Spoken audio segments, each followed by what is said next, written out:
Well, hello everybody and welcome to my show. My name is Jason DaCosta and this is Consistent Preterism. Currently sitting at a stoplight, traffic everywhere. It's about 184 degrees outside, clear skies, high humidity. Feels like hell actually. But I am driving, I'm cruising in my truck, got my left blinker on, and I wanted to do a little yapping today for your listening enjoyment. I'd like to think that these podcasts are ideal for driving. I know that when I'm driving, I kind of like to sometimes listen to people yap. Sometimes I'm in a music mood, other times I'm in a yap listening mood. And so I think that these would come in handy, and that's why I do them. And today I wanted to talk about a pretty cool topic, one that I've talked about many times before. Bear with me a moment.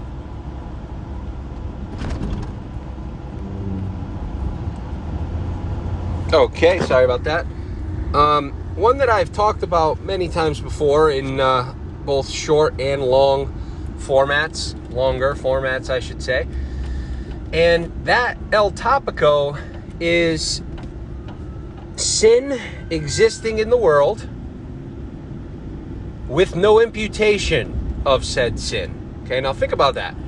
If I told you, I'm going to try to simplify this whole thing right down to its bare bones for you, okay? If I told you that the Bible says flat out, or points to a time flat out, where sin was present in humanity, but it was not imputed to humanity, what would you say? Would you say, no way, that goes against everything that us Christians believe? We believe that sin was always there from the start. We believe that sin was always imputed from the start. And we believe that we, at the fall, somehow, I guess, became disconnected to God. But if you ask the human, or the Christian, I should say, how that works, right? They don't really give a clear answer, right? They'll say sin was imputed at the fall in the garden, yet what do they do with Adam before the fall, right? In what condition was Adam before the fall? Because Adam was a person, right? He's portrayed as walking with God in fellowship with God. He's portrayed as having this great, delightful, pleasant, harmonious relationship with God in the garden. That's what that whole symbolism is about. It's about a beautiful relationship with no division, no conflict. That's what Adam was existing in. Now, I've heard some wackadoodle things where some folks believe that Adam was sort of like an angel at that point, and then he fell to like human sinful status. I mean, there's a million different views on it, right? But none of them actually get it right. The only one that gets it right is, you guessed it, right here on Consistent Preterism. Okay? Now, what exactly is that garden story all about? Well, we can look at Romans chapter 5 and Romans 7 specifically to get a lot of insight on Genesis and the garden scene in particular. Paul in Romans 5 and 7, and what reminded me of this was a couple of comments I made with the Preterist Anonymous name that popped up on my YouTube video and commented saying that us full preterists kind of just missed the mark on some stuff. It's like, no, dude, you're totally overlooking Jesus' coming in the first century for his saints, which was the end. Hello. It was when Jerusalem was destroyed and New Jerusalem was inherited. Hello. There is no Jerusalem in the future that's going to be destroyed and then immediately a New Jerusalem inherited. Hello. That all happened. That was what the story was actually about. The flow and the transition from the old Jerusalem that crumbled to the New Jerusalem that they received is a death chokehold, if you please. Okay? Just one of many, actually. But the anonymous preterist, or the Preterist Anonymous, kind of made some comments, and I told him, listen, dude, if you want to understand the garden scene, you need to go to Romans 5 in Romans 7 and really pay attention to what Paul is saying, because he's essentially taking us right back, or taking them right back to the garden. And he's explaining what happened. And he's not saying that the garden was a literal story. No.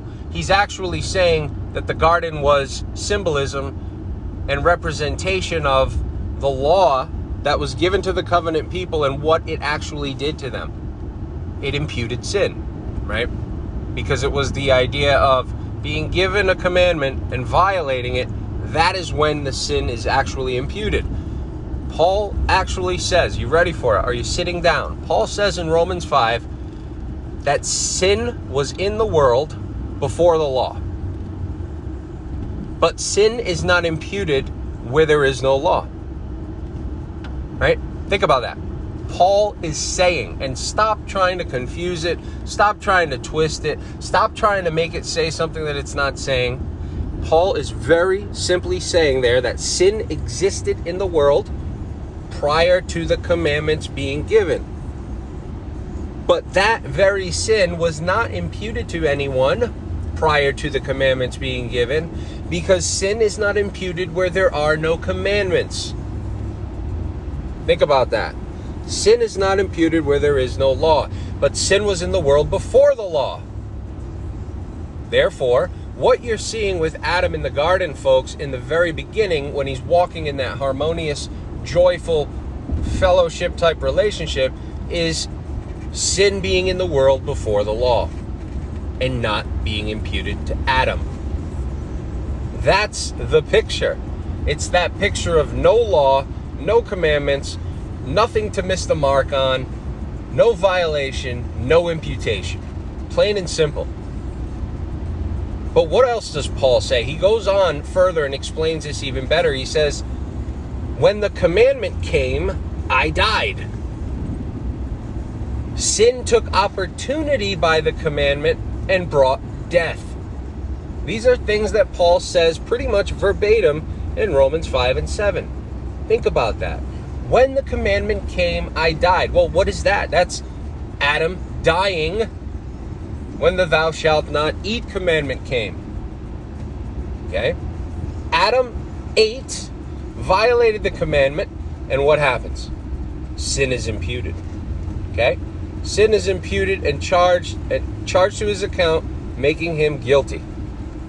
Breaking the fellowship that he had with God. God casting him out of the garden, out of his presence, out of the fellowship. That is what it's all about. Okay? And the story's tricky, right? Because it bounces all around throughout the whole narrative. And we see the same motif, right? Moses tells the people time and time again, the people of Israel, he says, if you break these commandments, you'll be cursed. He warned them. There's full chapters written about it. If you break these commandments, you will be cursed. But if you keep them, you will be blessed.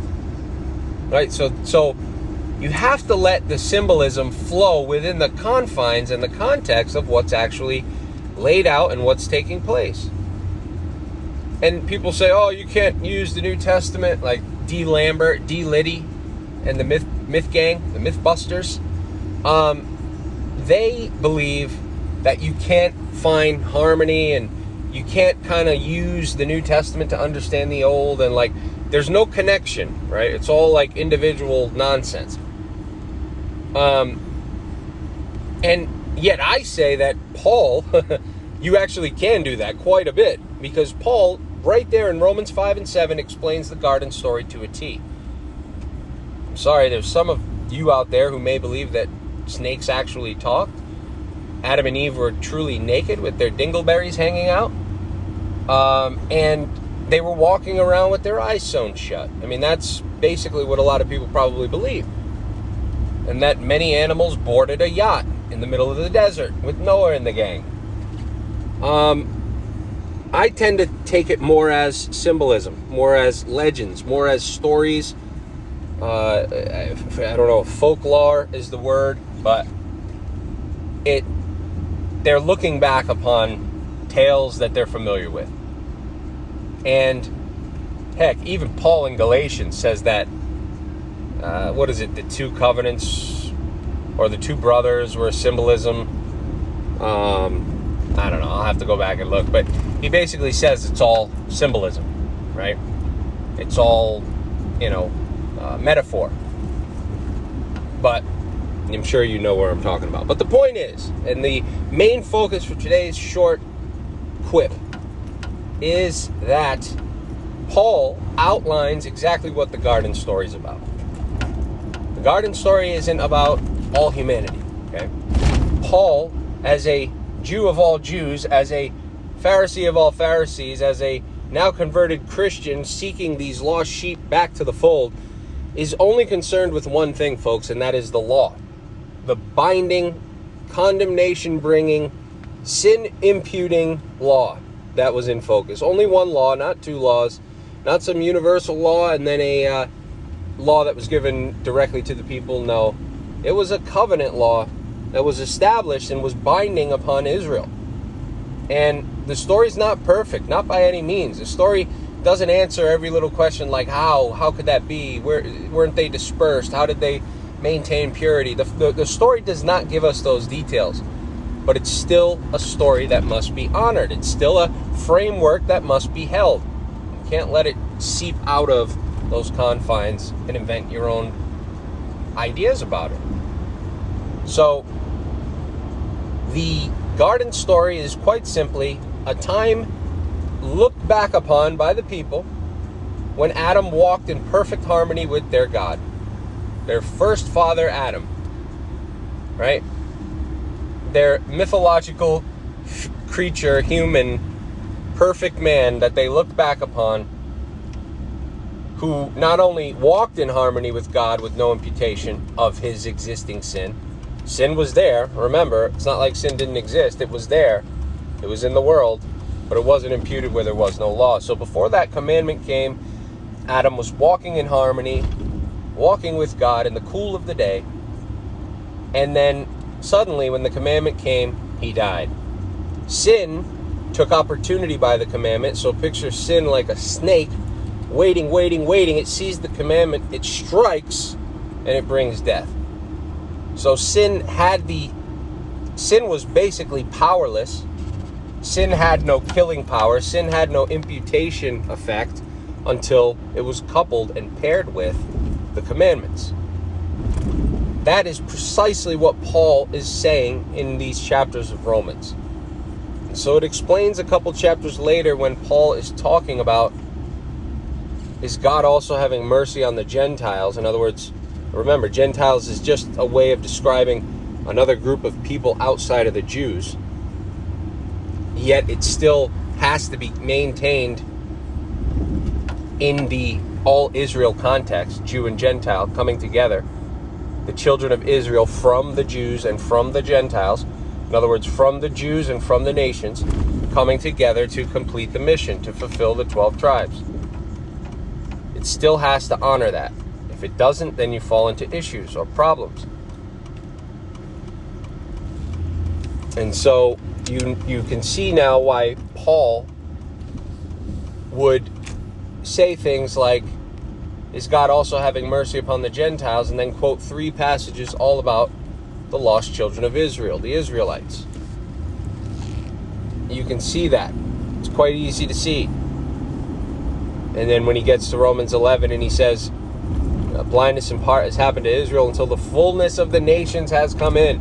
And in this way, all Israel will be saved. You could truly see exactly what Paul is trying to do if we stop trying to insert ourselves into an old, antiquated, irrelevant story. Folks, I hope you enjoyed it. If you did, give it a like-a-rooski. If not, take a hike-a-rooski.